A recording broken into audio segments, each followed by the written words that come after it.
My name is Bobby White, and I've helped literally hundreds of players accomplish their dream of playing college basketball. Sure, some of them are tall, athletic, bouncy freaks of nature. My greatest joy, however, comes from helping athletes like Pat. Pat is 5'8" and not naturally gifted. I started working with Pat when he was just a young buck with the dream of playing in college, and he went on to play at Don Bosco, one of the top high schools in the country for hoopers. Then he went on to score 1,400 points in college, becoming one of the most prolific scorers in that school's history. The key to you accomplishing your dream of playing in college, like Pat did, comes down to focusing on what you can control and to stop complaining about what you can't control. So in the next couple minutes, I'm going to show you how we approach 4 critical areas of development that anyone can control. So just take a moment to like and subscribe, and then we're going to get into exactly what we did with Pat to get him looking like this, jacked out of his mind.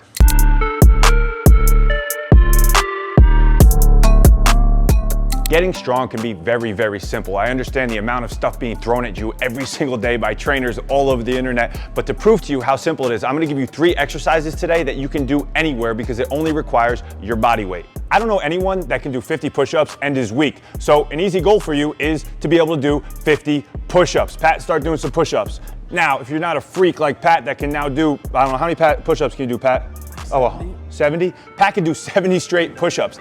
That's through years of hard work and dedication in the weight room. If you can't do that, let's say you can't even do 1 push-up, this is what you're gonna do. Start all the way up at the top. Now you're gonna control yourself down for 6 seconds. 4, 3, 2, 1, all the way down. Nope, you can't push up yet because you're still weak, Pat. This is Pat from 10 years ago. Now you're just gonna push up onto your knees, right? And then all the way up, and then back down. You're gonna repeat that process. So you're just controlling down for 6, 5, 4, 3, 2, 1, and then roll up to the top. That's your first goal, to be able to do 1 push-up. And then as you progress, you're gonna go down there one day, go down and come all the way back up. Now you can do 1. Your first goal is to get 5 push-ups all the way down and then all the way back up. You can start by controlling the eccentric down if you can't even do 1 push-up.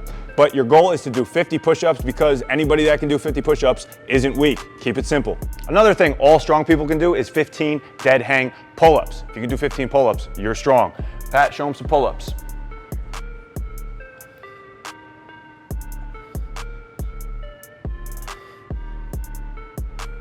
So again, Pat has a lot of training under his belt, so 15 pull-ups for him is pretty easy. If it's not for you and you can't even do 1, this is what you're gonna do. Pat, I want you to cheat. You're gonna jump up to the top and get your chin over it. Now you're gonna control down just like we did on the push-up for 6 seconds. 4, 3, 2, 1. Jump up again.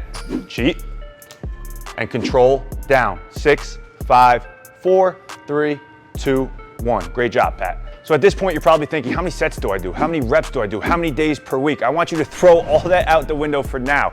With the push-ups, 50. Your goal is 50. Do whatever it takes to get to where you can do 50 push-ups.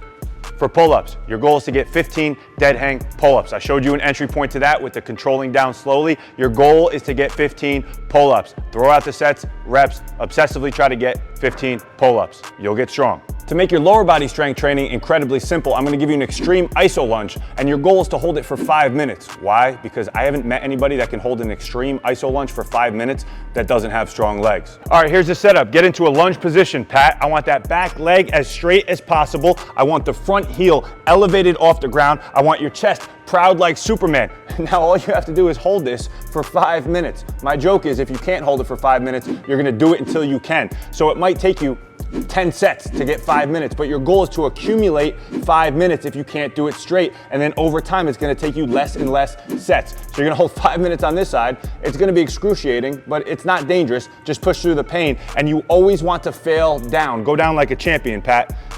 Down. That's how you get out of it because that's what failure looks like. If you can stand out of it like this, you didn't go to failure.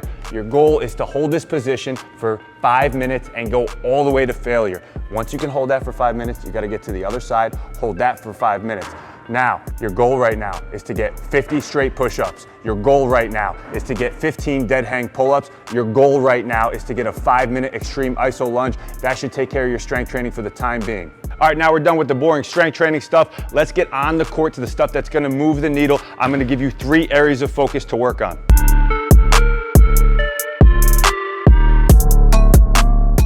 The first reason Pat was able to dominate at the college level despite only being 5'8" is he's an extremely crafty finisher with insane touch around the hoop. So I'm gonna give you 3 drills today that you can work on to become a crafty finisher. Your first exercise is the 360 layup. Dude, I can't believe you got that in one take. If you can't make a 360 layup or it's real far from where you're currently at, you're just gonna work on doing a 360 in the air without the thought of a finish. So Pat's gonna go in like he's gonna finish, and he's just focused on getting, he did a 540, good job, but we're only doing 360s today, Pat. They're beginners, all right? 360, no finish, right? This is just gonna get you comfortable spinning in the air. Once you get comfortable spinning in the air without the finish, now introduce the finish back into the play.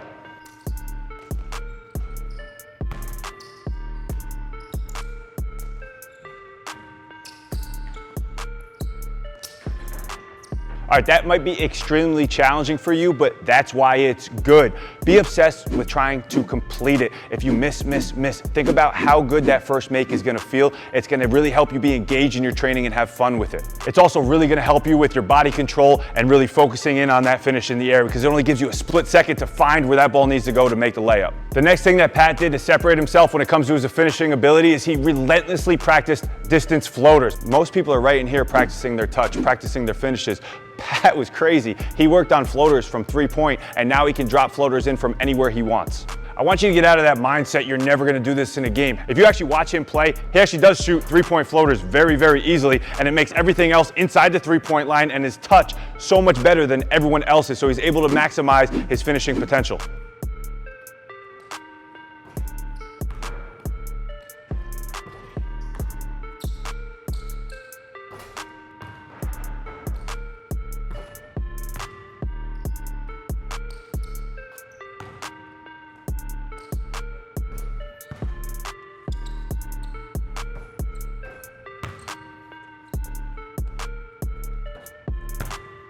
Two in a row? You won't get 3. You won't get 3. You won't get 3.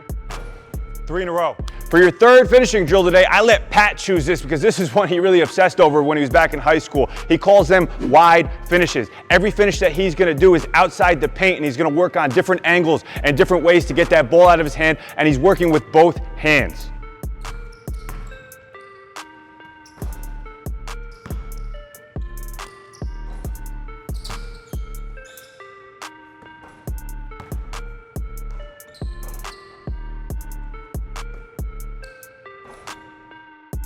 That just scratches the surface of what we actually did with Pat to make him an insane finisher in game, but start throwing those 3 drills into your workout immediately. For part 2 of this video, it should be obvious that if you're not a 6'8" freak athlete that can jump out of the gym, that ball needs to be on a string. So today we're gonna show you one simple way to get that ball on a string. It's called running with the ball.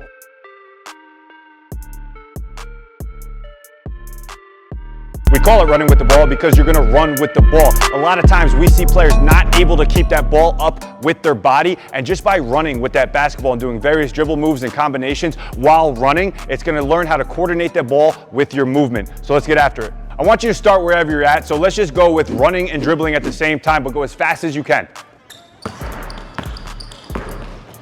Good. When that's easy, run as fast as you can while dribbling the ball through your legs. Good, good, good. Then just run as fast as you can while dribbling the ball behind your back. You might have seen that Pat was swaying back and forth as he was going. I don't want that. I want you to run in a straight line as fast as you can while ripping that ball around your body. Good. Now for the next one, Pat always messes this up, and I correct him every time, but he always reverts back to the thing I don't want him to do. So Pat, now it's gonna be through behind, okay? Through behind in a straight line. Don't wiggle back and forth. Straight line running through behind. Keep the ball up with your body. A freaking first step, Pat, come back. He literally did it wrong on the first step. Pat, look, this is good, real teaching, right? He goes here and behind. I want you to be a runner. So run without, don't dribble, run, run, run, run, run, run. Good, just like that. Through behind like that, through behind like that. Straight line. Yes, good, good, good. After that, do whatever the heck you want to do. Just try to run in a straight line while keeping the ball up with your body. Pat, get creative.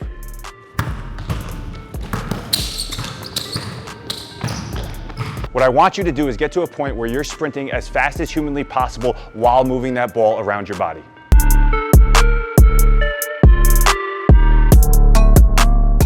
All right, so you're on your way to becoming stronger. You're developing your finishing ability. You're developing your handle. The fourth and final thing that you need to prioritize is being a threat at all times when it comes to shooting.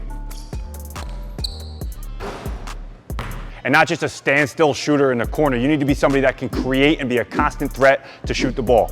To be that constant threat, you need to be able to consistently hit difficult shots. So I'm gonna give you one drill today, and we call them ball toss shots that you can start doing right now. So all you have to do is toss the ball, let it bounce, get to it before it bounces twice, catch it, and make the shot.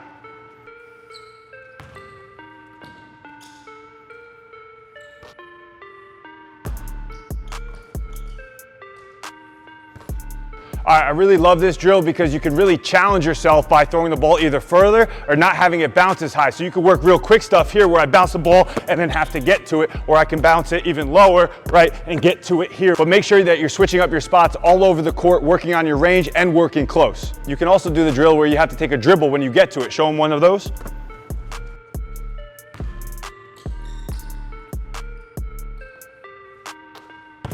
So you weren't born with insane height or off the charts athleticism. You need to start focusing on everything that you can control rather than complaining about the things you can't. So use this video to get stronger, develop touch, become an insane ball handler, and be able to shoot from anywhere in difficult situations. Other than that, you just need to be seeking the highest level of competition that you can find. Pat could have easily went to a small public school and averaged 30 a game in high school, but instead he put himself in one of the toughest schools in the country to compete, and he ended up getting playing time, being an integral part of that team, and that prepared him for the college level where he went and scored more than 1,400 points. And if you're looking to see everything that Pat did with us, you can find it in the Good Drill app. Go to the description below and click that link.